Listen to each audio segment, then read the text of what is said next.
We getting crazy in a different role. We getting crazy in a different role. A corrente do bem continua. Terceiro dia de palestras da nossa jornada beneficente de radiologia. É bombando, hein? Vários inscritos. E ó, não esqueça, nossa vaquinha virtual bombando, hein? Colabora aí pro Natal Feliz de muitas crianças. Bora lá, hein? E agora, nosso terceiro dia, a nossa primeira aula, eu quero chamar o Gabriel Nascimento para falar de dosimetria das radiações, dosímetros. Ixi, tema muito legal, hein? Pergunta muito em concurso público, pergunta muito em prova, hein? E quem sabe no desafio do dia 11 eu vou estar com alguma pergunta de dosímetro aí. Você sabe tudo de dosímetro?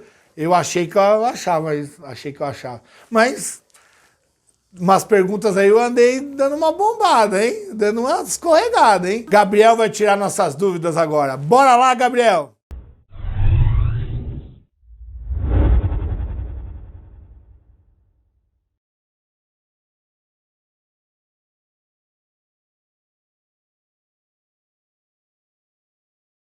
Olá, meu nome é Gabriel Gomes do Nascimento. Eu sou formado em Tecnologia em Radiologia pela FASM. Eu fiz minha iniciação tecnológica pelo IPEM. Atualmente, eu sou mestrando em Tecnologia Nuclear e também sou docente na Escola Grau Técnico. Bom, eu vou falar um pouquinho hoje sobre a dosimetria das radiações com foco em dosímetros. Bem, dosimetria das radiações. Primeiramente, o que é?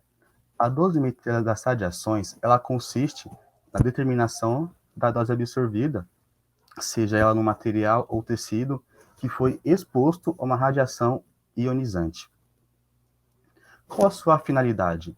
A dosimetria, ela tem como finalidade quantificar a dose que o paciente ou o material recebeu durante um certo período de tempo. O público-alvo ele é bem amplo, mas eu reduzi aqui para materiais e pacientes. Bom, a dose entregue no material, ou em caso do paciente, ela deve ser precisa. E aí que entra a dosimetria. A dosimetria ela serve também para garantir a qualidade dessa dose entregue, assegurar uma alta precisão, também da dose entregue, e uma eficiência no processo.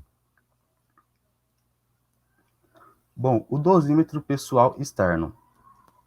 O que é um dosímetro? O dosímetro ele é um monitor que ele vai ser utilizado para quantificar a dose que o IOE, que é o nosso indivíduo ocupacionalmente exposto, esse IOE somos eu e você, que vamos estar lá no nosso trabalho, no raio-x, numa tomografia, ali. Então, esse dosímetro ele vai quantificar a dose que nós recebemos durante o nosso tempo, nosso período de serviço. Bom, e esse registro, ele só é possível devido à composição do dosímetro. Aqui nós temos um exemplo de um dosímetro, que é o sulfato de cálcio dopado com disprósio, e também nós temos aqui o fluoreto de lítio dopado com magnésio e titânio.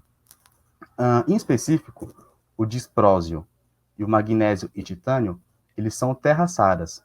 Bom, as terras raras, elas aumentam o número de armadilhas de elétrons do dosímetro. Mas o que isso significa? O dosímetro, quanto mais armadilhas ele tiver, mais interação dos elétrons com as armadilhas vai ocorrer, ok? Então, quanto mais armadilhas, mais elétrons vão interagir com essas armadilhas. Quanto mais elétrons interagirem com as armadilhas, mais precisa vai ser a dose que o dosímetro vai quantificar. Então, maior nível de armadilhas resulta numa dose mais precisa. E nós temos um exemplo de dosímetro, o dosímetro de tórax, aquele mais comum que a gente vê bastante em hospital, a gente pega nosso estágio também para utilizar. Aqui nós temos um outro exemplo de dosímetro, que é um dosímetro de cristalino, tá bom? É um dosímetro para medir a radiação ocular, que vai nos nossos olhos.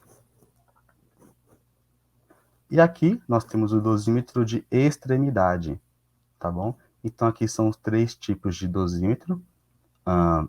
Eu digo que são os mais comuns, tá bom? Aqui o da esquerda para a direita, dosímetro de tórax, ou corpo inteiro, dosímetro de cristalino, e dosímetro de extremidade. Bom, ainda em dosímetro, nós temos alguns dosímetros que não são utilizados no nosso corpo, como o de extremidade, que seria um anel, e o ocular, que fica pendurado ali no nosso óculos. Então, sendo aqui, nós temos os dosímetros ambiental e área.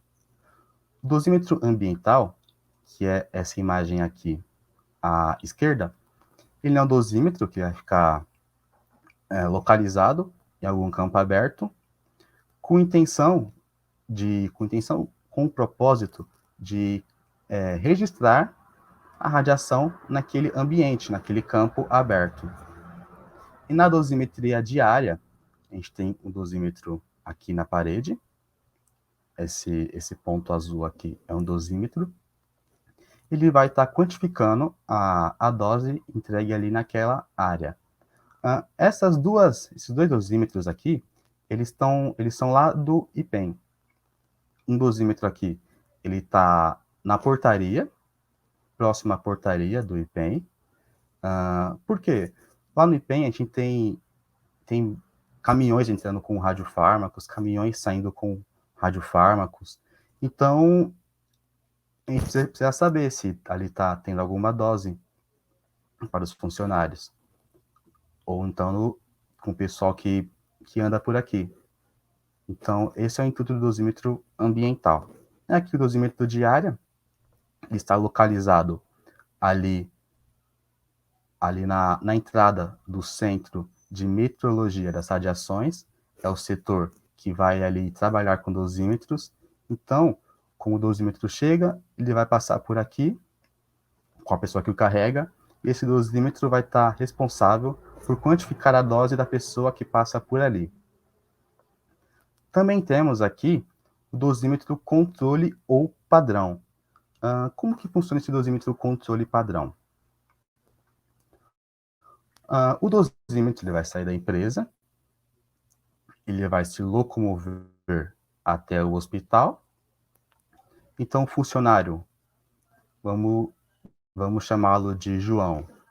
O João, que é um técnico de radioterapia, ele vai utilizar esse dosímetro durante o mês de trabalho. Então, após esse mês, ele vai ser trocado, certo? Mas antes, ele vai voltar para a empresa para ser feita a quantificação da dose que o técnico João recebeu. Porém, se esse funcionário aqui, vamos chamá-lo de Carlos. Se o motorista Carlos, na volta, ele para em uma lanchonete e por um acaso alguém está com um elemento radioativo lá no bolso e o Carlos vai conversar com essa pessoa e os dosímetros do João e seus amigos vão ser irradiados, receber uma dose a chegando aqui, esses dosímetros vão dar uma dose a mais.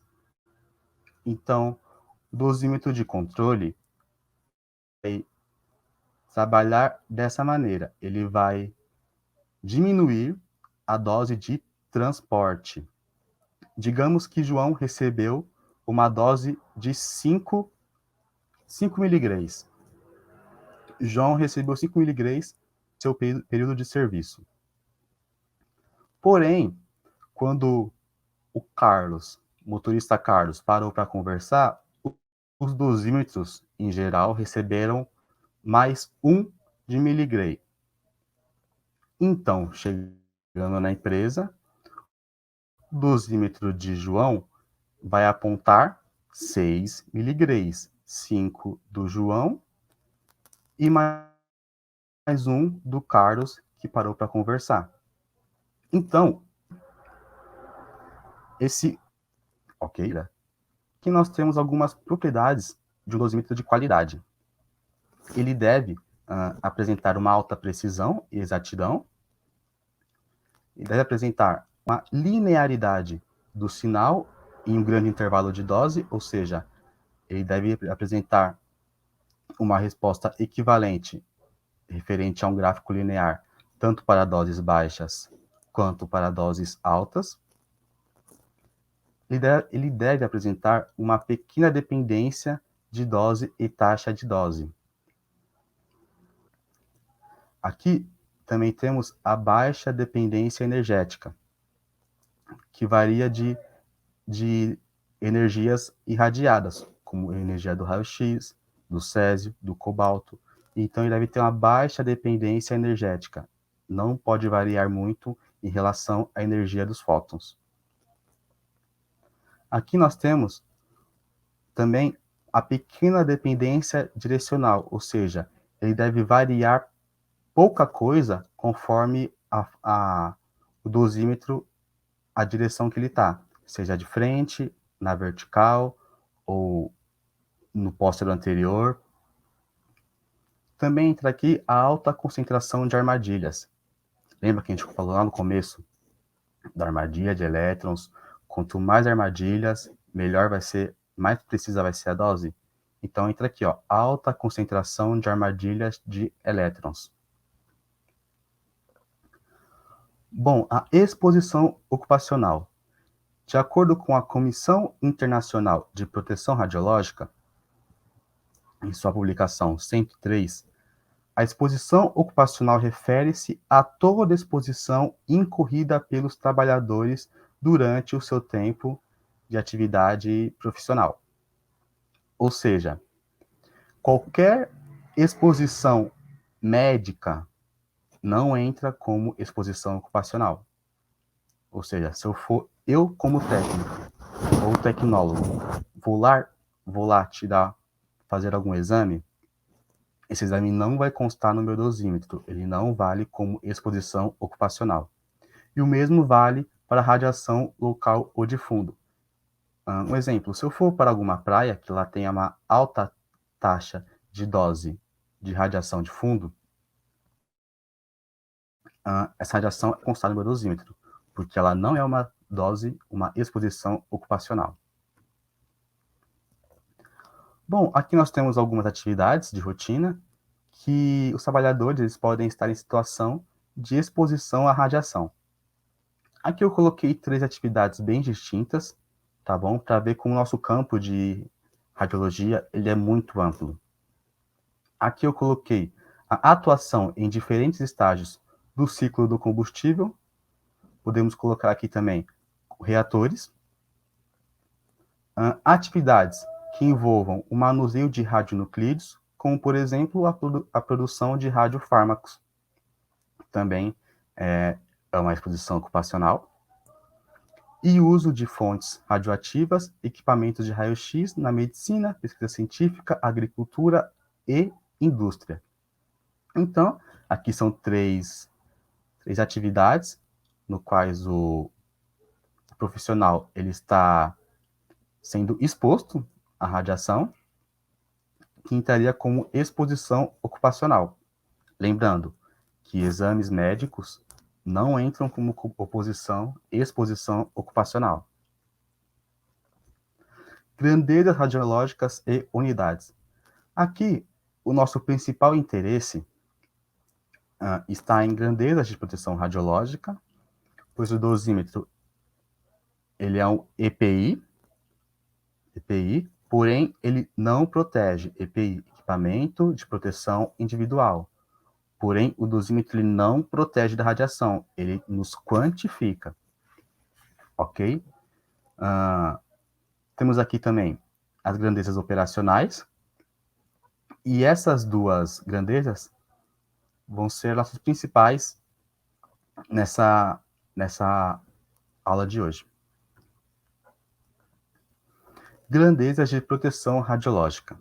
Temos aqui a dose equivalente, que nós vimos no slide anterior. A dose equivalente ela é a grandeza física fundamental em dosimetria e é a dose absorvida em um ponto. Ou seja, eu fui exposto, recebi uma exposição no meu braço. Então, ali a gente vai contar como dose equivalente. Minha mão foi exposta, dose equivalente. Meu pescoço foi exposto, dose equivalente. É a grandeza básica de dose absorvida média no órgão ou tecido humano, ou seja, em relação a órgão ou tecido humano, é dose equivalente à grandeza utilizada. Aqui também temos a grandeza de dose efetiva. A dose efetiva é o combinado dos efeitos estocásticos. Lembra? Efeitos estocásticos são aqueles que são estocásticos, são de pouquinho em pouquinho. É o combinado dos efeitos estocásticos causados pelas doses equivalentes em todos os tecidos do corpo e órgãos, ou seja, todos os tecidos e órgãos. Então, ele é um combinado de efeitos estocásticos, de pouquinho em pouquinho, ou seja, um pouquinho em pouquinho de dose equivalente vai se tornar uma dose efetiva que vai abranger todos os órgãos e os tecidos do corpo. Aqui nós temos uma tabelinha que fala sobre os limites de doses anuais. A tabelinha essa retirada da CNEM, da norma 3.01, que fala aqui a dose efetiva, o órgão que ela é responsável é o corpo inteiro. O IOE, que somos nós, indivíduos ocupacionalmente expostos, então é uma dose de 20 millisieverts por ano. Já o indivíduo do público, que é o IP, é uma dose de 1 milisievert por ano. Já a dose equivalente, lembrando, dose equivalente, órgão único, dose efetiva, corpo inteiro. A dose equivalente, ela vai estar aqui nesse exemplo, no cristalino, com uma dose de 20 millisieverts por ano para IOE e 15 millisieverts por ano para indivíduo do público. Aqui, o órgão pele, também é dose equivalente. Temos aqui 500 millisieverts por ano para IOE e 50 millisieverts por ano para IP. E aqui temos a extremidade, que são as nossas mãos. Temos aqui 500 millisieverts por ano para IOE e não temos aqui um dado para IP. Por quê? Indivíduo do público não manipula radiação. Ok? Aqui nós temos os níveis de registro, investigação ou intervenção. Tá, mas o que são esses níveis? São para dose que a pessoa recebeu. Ou seja, 0,20 milisievert é o nível de registro para IOE. Já uma dose de 150 millisieverts por ano ou 20 millisieverts em qualquer mês, em pele, mãos e pés, já é uma dose de nível investigação. Já uma dose de 100 millisieverts já vai ser acionada a equipe de emergência, então vai ser uma dose de intervenção. Ok? Aqui nós temos 3 grandezas. Temos a grandeza HP10, HP3 e HP 0,07. Bom, essas grandezas, elas são grandezas operacionais, como nós vimos anteriormente, e elas foram aplicadas pela Comissão Internacional de Unidades e Medidas Radiológicas. Bom, essas grandezas, elas vão aqui se ramificar em equivalente de dose pessoal e equivalente de dose ambiente. O que nos interessa aqui é a de cima, equivalente de dose pessoal, que vai seguir para grandezas de monitoração individual, chegando aqui em equivalente de dose pessoal para corpo inteiro, que é o nosso HP10, equivalente de dose pessoal para extremidades, que é o HP 0,07, equivalente de dose pessoal para cristalino, que é o HP3. Tá, mas o que é esse HP aí? Esse HPD é uma grandeza operacional, como foi dito antes, e o D, ele representa a profundidade em milímetros. Temos aqui uma tabelinha para nos auxiliar. Temos aqui para radiação fortemente penetrante e monitoração pessoal externa, temos aqui o HP10, ou seja, 10 milímetros de profundidade, ok? Para radiação fracamente penetrante em pele, temos HP 0,07, lembrando, 0,07 milímetros de profundidade. E também, para radiação fracamente penetrante, temos aqui o cristalino em HP3, 3 milímetros de profundidade, ok? Voltando aqui, também temos aqui a monitoração diária. Os milímetros aqui são os mesmos, tá bom? Porém, o que muda aqui? H estrela, HP. H estrela é a monitoração diária. Lembra? Dosímetro ambiental e diária? Entraria essa grandeza aqui. Monitoração pessoal externa, HP. H estrela, HP. Ok? Como que é feita essa calibração de um dosímetro? Onde entra essa profundidade? Se a gente vai calibrar um dosímetro, a gente vai calibrar ele pensando em uma pessoa. A gente vai usar uma pessoa para calibrar o dosímetro? Não. A gente vai usar esses equipamentos aqui. Eles são chamados de fantoma ou simuladores, tá bom? Então ele vai simular o corpo humano, no caso nesse primeiro, aqui o punho nesse segundo, nesse terceiro ele vai simular nossa extremidade, nosso dedo.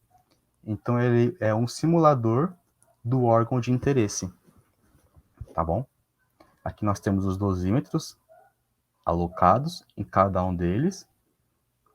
Esse aqui é o nosso dosímetro HP10, e o aqui da extremidade direita é um dosímetro de extremidade, no modelo anel. E aqui nós temos outras imagens dos Phantoms. Esse da esquerda é aquele primeiro Phantom, aquele Phantom de dosímetro de tórax que a gente utiliza nos estágios e também no dia a dia no hospital. E aqui nós temos um Phantom de extremidade, na imagem abaixo um Phantom com os dosímetros alocados para calibração. Algo interessante do Phantom é que ele simula também o espalhamento da radiação após a interação com o dosímetro. Então ele simula realmente o nosso corpo, nossa região de interesse, nosso órgão de interesse. Bom, e como que é feita essa calibração do dosímetro? Aqui eu separei 13 requisitos básicos, tá bom? De uma calibração de dosímetro. Aqui nós temos a homogeneidade do lote, a reprodutibilidade, a linearidade, o limite inferior de detecção, a autoirradiação, a estabilidade dos dosímetros sob diferentes condições climáticas. Também temos o requisito de sinal residual, efeito da luz sobre os dosímetros, dependência energética e dependência angular, influência da presença de um fantoma, ou fânton, ou simulador, a influência da irradiação póstero-anterior e resistência a impactos. Esses requisitos aqui, eles são específicos para o dosímetro. Também temos requisitos do leitor, da sala. Então, são diversos fatores que englobam a calibração de dosímetro. Não é só ter o Phantom e pronto. Envolve muitas outras coisas. Bom, vamos entrar agora em dosimetria termoluminescente. Bom, a dosimetria termoluminescente, ela tem a finalidade de quantificar a energia absorvida pelo material utilizando o processo termoluminescente. Bom, mas o que é esse negócio aí de termoluminescente? Bom, a termoluminescente, o processo termoluminescente ou a termoluminescência, ela é basicamente o quê? Aqui nós temos o material em equilíbrio, que é o nosso dosímetro, antes de ser irradiado, ser exposto à radiação. Aqui ele vai ser exposto à radiação. Então, após ser exposto à radiação, ele vai se tornar um material metaestável. Tornando-se um material metaestável, ele vai ser exposto ao calor, ele vai ser aquecido, e esse aquecimento vai fazer com que ele emita luz. O que é essa luz? Lembra lá no começo das armadilhas, que os elétrons vão interagir com as armadilhas, eles vão ficar armadilhados? Então, digamos que eles fiquem presos. Os elétrons vão ficar presos. E quando eles forem expostos ao calor, eles vão ser liberados. E quando liberados, esse movimento de liberação deles, eles vão sair emitindo fótons de luz. Então, termoluminescência, emissão de luz por estímulo térmico. Beleza? Então, após esse estímulo térmico, ele vai liberar todos os elétrons, voltando então novamente ao seu estado de equilíbrio. Então, esse aqui é o processo de termoluminescência. O material ele vai ser exposto à radiação, vai se tornar um material metaestável, ou seja, energizado. Por quê? Porque os elétrons estão armadilhados. Após o estímulo térmico, os elétrons vão ser liberados, e nesse efeito de liberação dos elétrons, eles vão sair emitindo luz, fótons de luz. Então, luminescência, emissão de luz por estímulo térmico. Tá, mas como que eu faço esse estímulo térmico aí? A gente vai utilizar essa leitora aqui. É uma leitora termoluminescente. Essa leitora, ela consegue aquecer nosso dosímetro e também consegue captar os fótons de luz, gerando assim uma resposta quantificável para nós. Aqui, a imagem da direita, nós temos uma plaquinha, onde são alocados os dosímetros. Também menorzinho, aqui à direita, temos um compartimento onde pode ser colocado vidro ou outros materiais para também quantificar a dose que ele recebeu. E aqui nós temos o nosso cartão dosimétrico e as pastilhas de LiF dopado com magnésio e titânio. Aqui nas pastilhas nós estamos vendo uma numeração e um código de barras. Cada pastilha ela vai ter o seu específico e cada código de barra vai representar a um funcionário. Aqui, à esquerda, nós temos o cartão, onde vão ser alocados essas pastilhas para que possa ser feita a leitura. Vale ressaltar que a leitura termoluminescente, ela varia para cada leitora. Essa em específico, que a gente utiliza lá, no IPEM. Ela consegue ler 4 pastilhas de LIF por vez. Algumas conseguem ler 2 ou até mais. Aqui nós temos um outro exemplo de uma leitora termoluminescente, porém no modelo de disco. As pastilhas elas vão ser alocadas aqui em cada compartimento do disco, podendo chegar até 50 por vez. Então ela vai ler uma pastilha e em seguida já vai começar a ler a próxima. Aqui, lembra que eu falei anteriormente sobre o efeito termoluminescente? Ele vai ser aplicado aqui na leitura do dosímetro. Aqui nós temos uma linha em vermelho. Em azul, eu já adianto para vocês que é a dose que o dosímetro ele registrou, ele quantificou.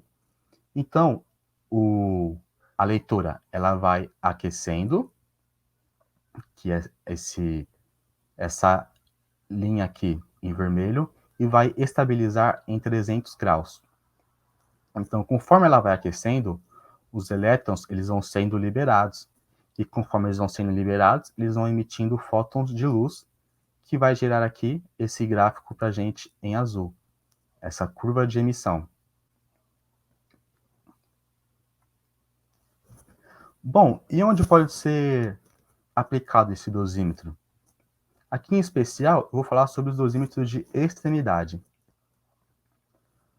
O dosímetro de extremidade, ele pode ser aplicado aqui começando da esquerda para a direita, na manipulação de radiofármacos para aplicação em pacientes, a enfermeira, o médico que vai lá preparar o radiofármaco para aplicar no paciente. O correto seria ele ter um dosímetro de extremidade, porque ele é um IOE, ele vai estar trabalhando com material radioativo, que são os radiofármacos, ele vai estar manipulando, ou seja, com as mãos.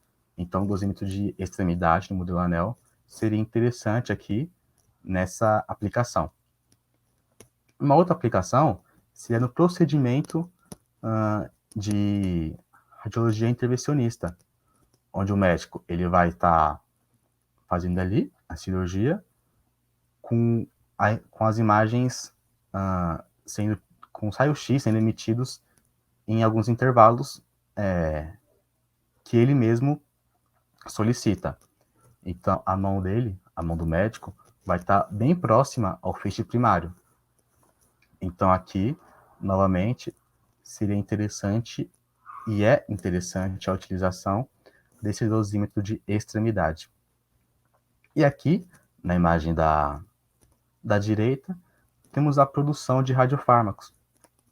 É o pessoal, os funcionários, que produzem os radiofármacos para serem aplicados aqui na medicina nuclear.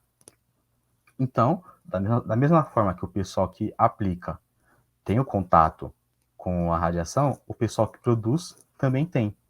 Então, também é ideal que eles utilizem esses dosímetros de extremidade. Então, aqui são as referências bibliográficas que eu utilizei para a elaboração desse trabalho. E agradeço por ficar até aqui escutando eu falar um pouquinho sobre os dosímetros. Obrigado.